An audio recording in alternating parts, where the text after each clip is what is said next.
He beat the 2-year-old girl with such force her brain looked like she'd been involved in a high-speed car crash.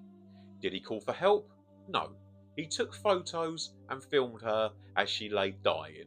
Haverfordwest, Pembrokeshire, a place of rugged coastal beauty where the salt air usually carries the sounds of crashing waves and quiet village life.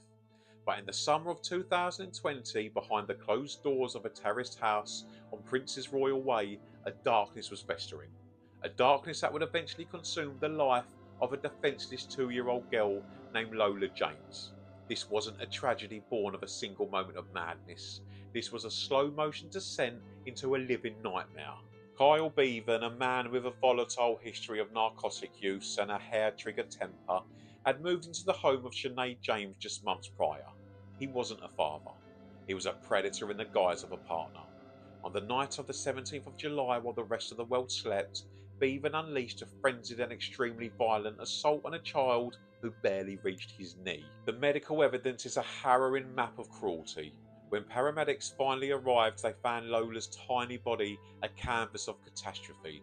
She had sustained 101 separate external injuries, bruises upon bruises, abrasions and swelling that marred her face and limbs. But the true horror lay beneath the surface. Her brain had suffered catastrophic trauma, the kind usually reserved for high-speed car crashes or falls from great heights.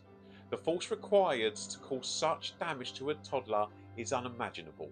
It was, as the prosecution described, a sustained and brutal beating. And the cruelty didn't end with the violence. While Layla lay unconscious and dying, Kyle Bevan didn't call for help. No, he took pictures and he filmed her. He searched the internet for information on brain injuries, desperately trying to cover his tracks while the life drained out of the girl he was supposed to protect.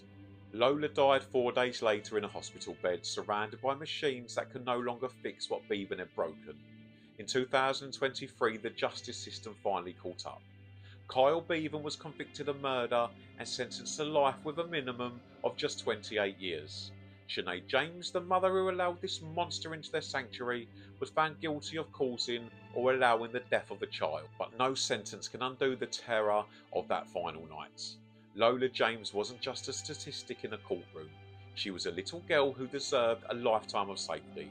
Instead, she became the victim of a man's monstrous insecurity and a mother's fatal negligence. Sleep well, Lola. The world finally knows your name and the monster is finally in the dark.